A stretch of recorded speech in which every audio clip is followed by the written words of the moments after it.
Okay, welcome back everyone.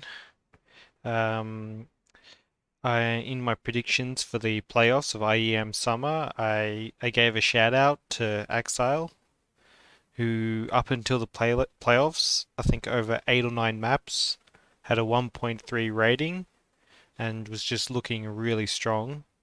And well, basically he did it again. He had a 1.5 rating, 47 and 28 across 2 maps. A pretty, I mean, 1610 and 1611, but I never really felt like EG ever had a chance of winning, and they did okay job to keep it kind of competitive. I still think, yeah, it was a pretty comprehensive performance by Gambit overall. And today we're going to look at Overpass on the CT side, and we're going to look at Ax1Le 15 and 8, 118 ADR, very impressive, and he starts it off with a very impressive pistol round. So let's just watch him how he plays the CT side of Overpass, and hopefully we can learn some how to learn how to play like Ax1Le because well he's looking like one of the best players on the best team in Counter-Strike right now.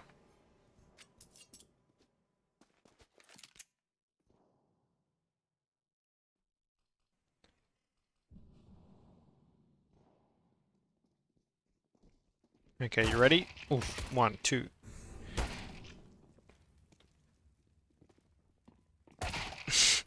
How does he do that?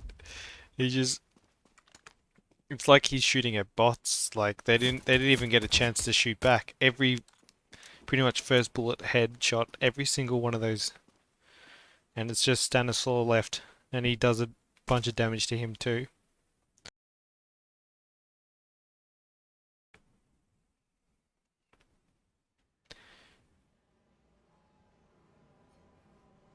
But yeah, part of the I guess the Gambit success is the success of Shiro and Ax1Le, and on the A bomb site is Shiro and Ax1Le, and then you have Nafany as your rotator with Inters and Hobbit defending B.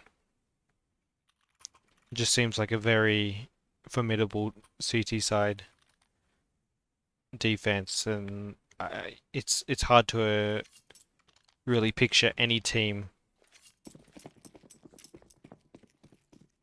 coming up against this and overcoming this this setup.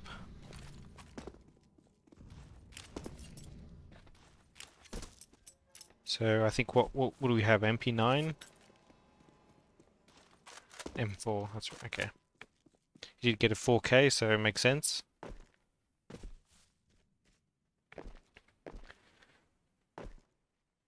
So this is EG's pick, which was quite interesting because uh, Gambit definitely like Overpass, but I guess when you're playing Gambit, there is really no map that they don't like playing, except for maybe well, Nuke is their permaban, and some teams have bested them on Inferno. So eco round, just Glocks running up A, and we pick up the last one.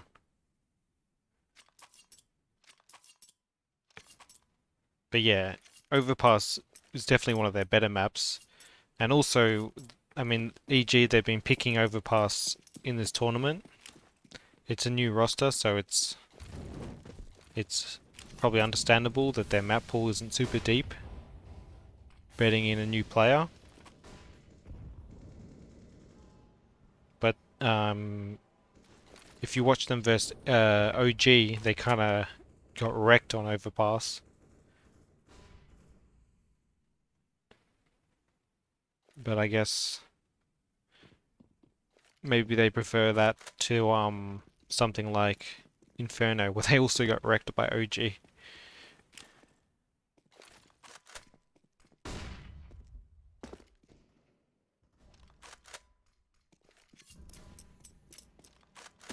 And I noticed that Hobbit had a very good series as well. I did again in my predictions. Okay, they're gonna walk up the A ramp. He's gonna play this map position, is what I call it, because it's the map right in front of him.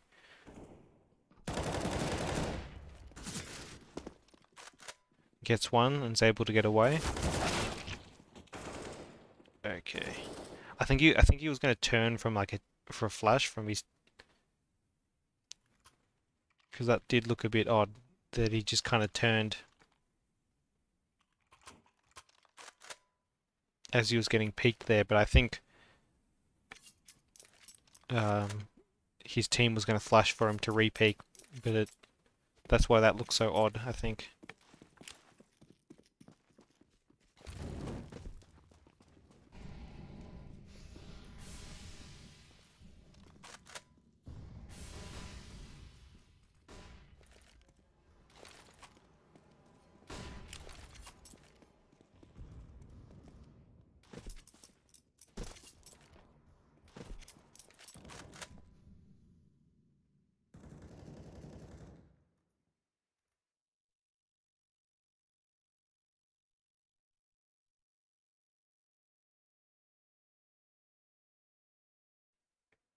Anyway, like I was saying about Hobbit, just on this eco round, I'll talk. So he had a good series again. I mentioned that he was kind of underperforming a bit in the group stage with a. Well, he had a .93 before the playoffs, and he's normally one of their more experienced players, one of their fragging players, along with Ax1Le and Shiro.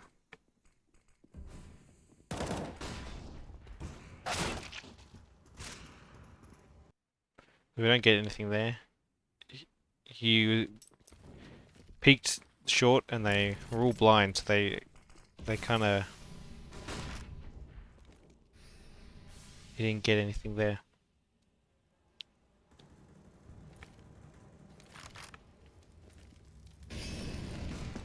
And I kind of like this format of like splitting the group and playoffs into two separate weekends, rather than just playing it all over the course of 1 week, because it gives like the opportunity for some preparation into the games, and I feel like you get better quality games because of it in the playoffs.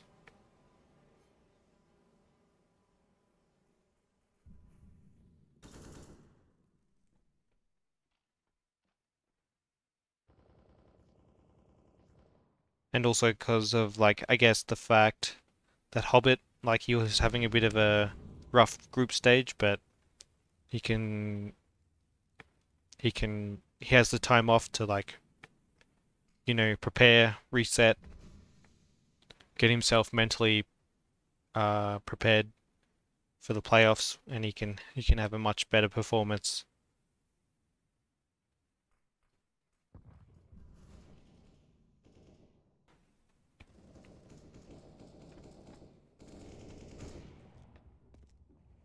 Two v one, 1v1.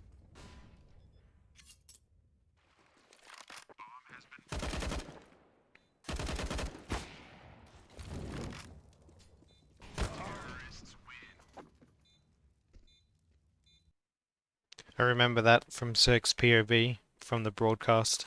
It was a pretty sick clutch from Cirque.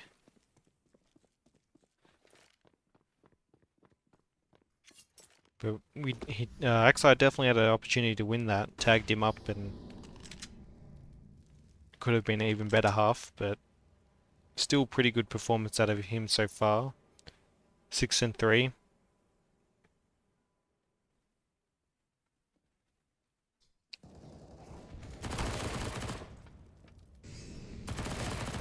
Jesus Christ. The MP9 looks so good sometimes. It looks better than a rifle. Just how you can come, like, swinging around corners and really Like it feels like you're really hard to shoot when you got the MP9. And even though the spacing was pretty good out of EG and the connector there, he still managed to isolate the fights and just yeah, just laser beamed with the MP9.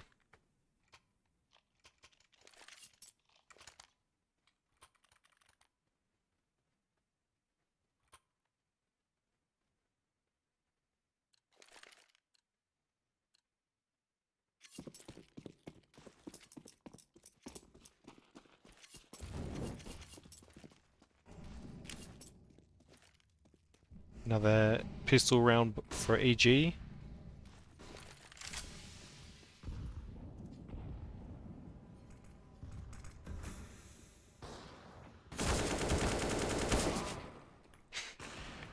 Okay. They got very advanced on him there. He goes for the full spray, but he's only manages to get the first one. Still, they pick up the round, no harm done.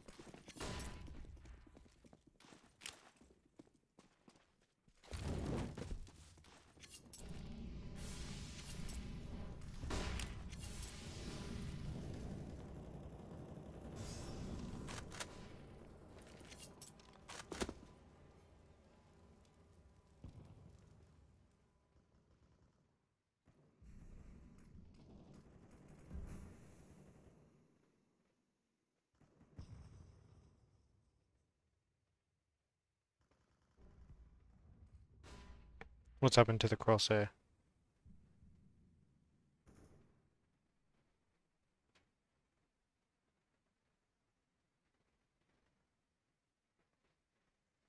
Okay, I think we got some bug. No crosshair. I don't know what's going on.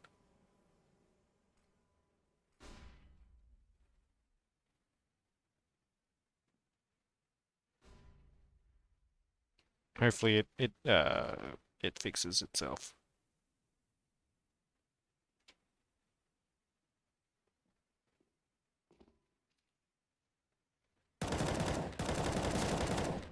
Just gets the ultimate timing on the backstab. When he pulled out the flash, he had a crosshair. Oh yeah, this is an awesome round. Eats the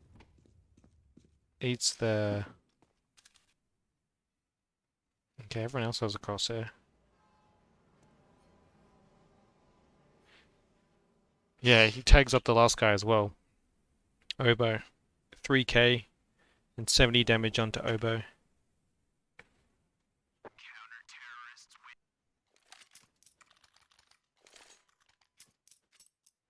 Okay, crosshair back.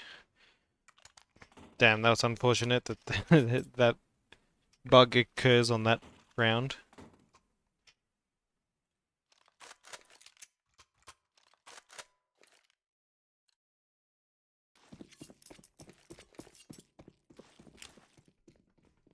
Again, we're throwing this line up for the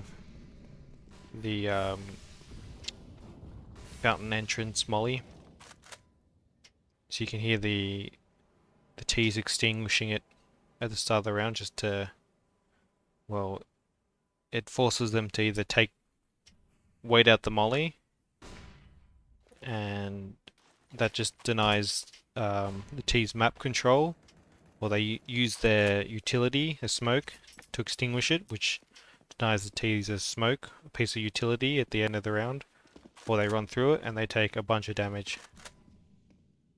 It's pretty common setup default for your CT overpass setup. We're going to play this position on long. Criminally underchecked this position. But you can see that Ax1Le kind of likes to play these kind of spots. Same with the map at ramp.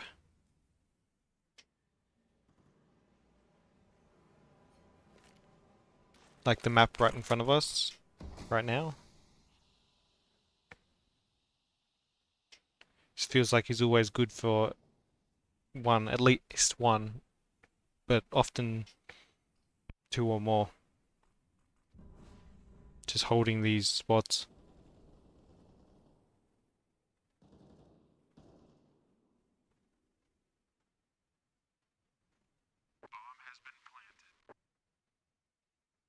But they go B and they kill all the B players, so it's just Shiro and Ax1Le left to save.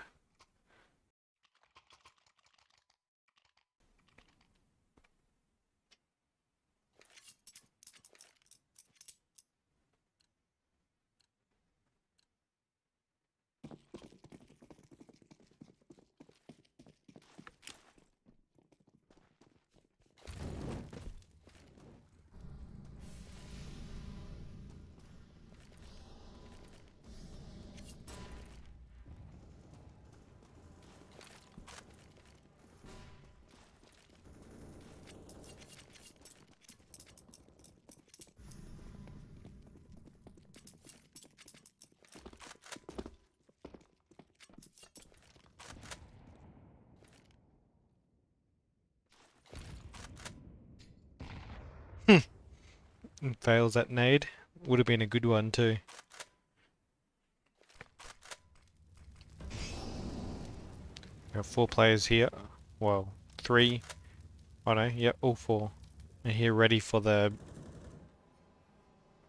B site take, so I guess a good read in the 5v4. Or a gamble at least, a good gamble.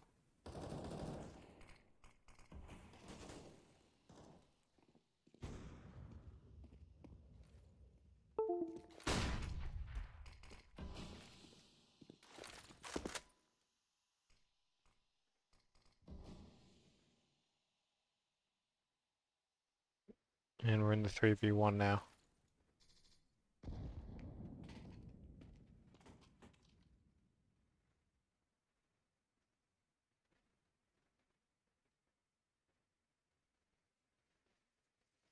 I think it's just game time.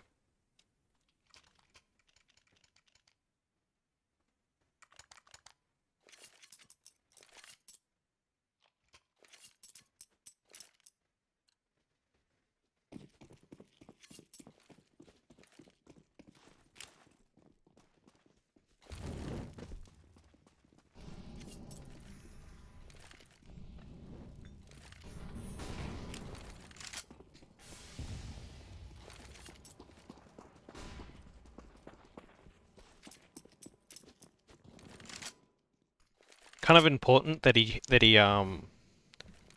done that a couple times where he's just played around this connector listening for footsteps, and what he's really just doing is just supporting Shiro here as he plays around here listening for any footsteps.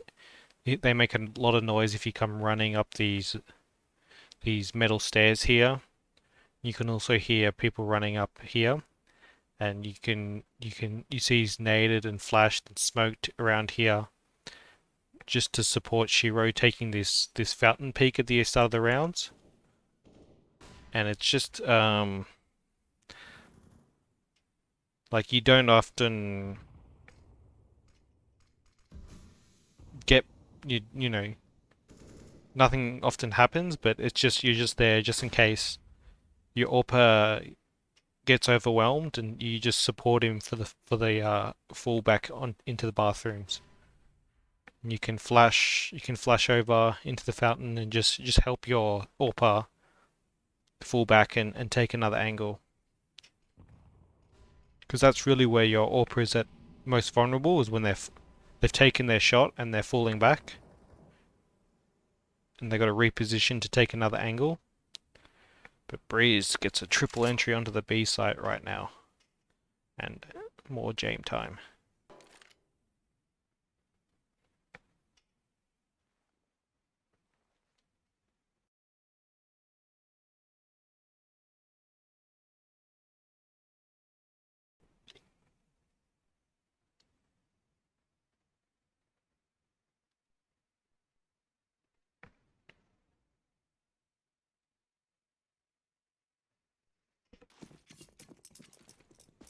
Back to back tactical timeouts.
We're hearing lots of, spamming and shooting long, but the T's are actually going to rotate out.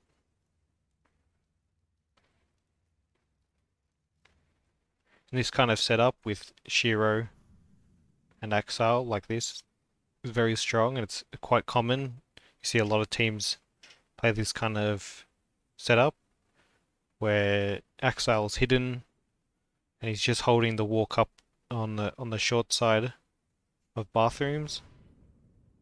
And you got Shiro as kind of your Overwatch, takes first contact, and Ax1Le can swing out and trade.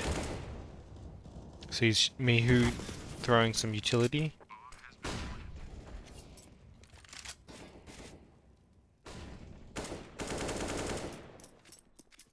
And waits for the Shiro flash, and that was a really nice flash and team play there. Doesn't commit to the fight until Mihu's blind from Shiro's flash. That's some nice team play there. I'm kind of glad we caught that.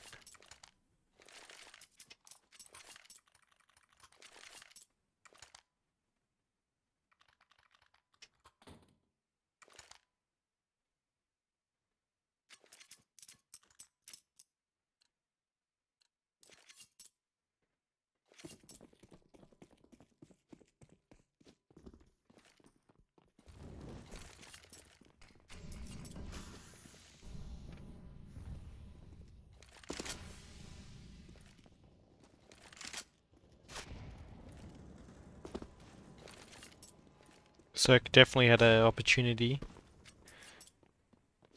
Peeking over that smoke. Cirque was holding, waiting for something like that to happen. But dodged a bullet. Literally dodged a bullet there.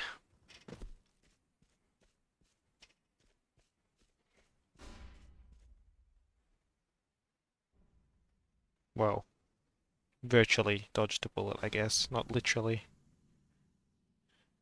Literally in a video game, dodged a bullet.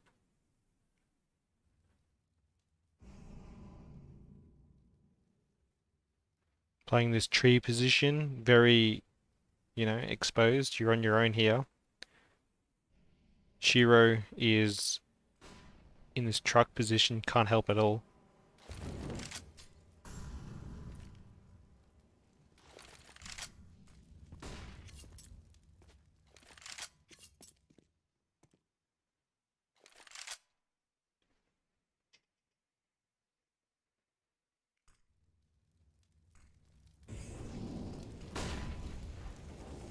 Again, we're playing this long side around the map.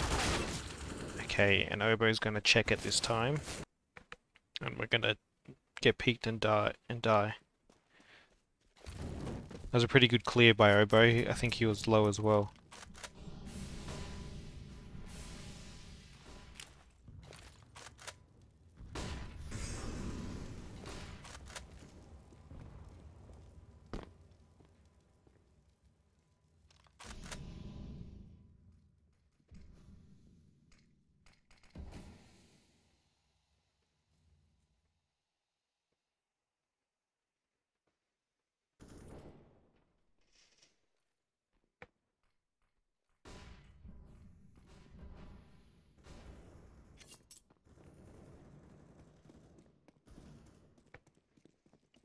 big Hobbit with the 4K defense.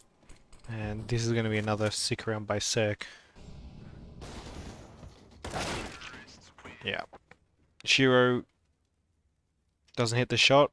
We tried to trade and we lose the fight as well. Last round of the half. And we're onto a deagle.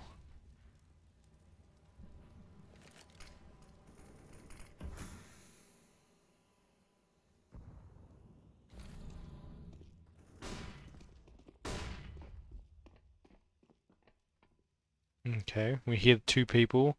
We get flashed, we see Cirque.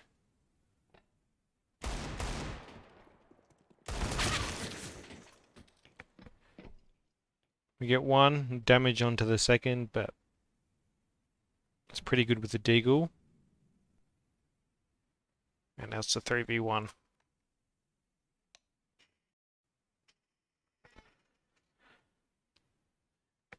Yeah, 15-8. Pretty impressive. Yeah, I quite enjoyed watching Ax1Le there. I hope they make a deep run into IEM Summer. You see, we've got the 2 semi-finals tonight. OG versus Vitality. I did tip VP here in my predictions video, but Virtus Pro just decided to shit the bed here. 16-10 and a 16-5. They just kind of got owned. Didn't really show up at all, and we got the big fat carry from ZywOo. I think I did say something along the lines that I was almost tempted to tip Vitality and just hope ZywOo carried. And ZywOo carried and they won, so I should have just trusted my gut in that scenario. But OG Vitality, I think that'll be a very good game. And yeah, G2 Gambit, another really enticing game. 2 really good semi-finals. I think it's going to be I mean, the next 3 matches of the playoffs are going to be all very good. So yeah, stay tuned. I'll definitely probably be doing some videos about the upcoming games, the finals and the grand final. And yeah, I hope you enjoyed.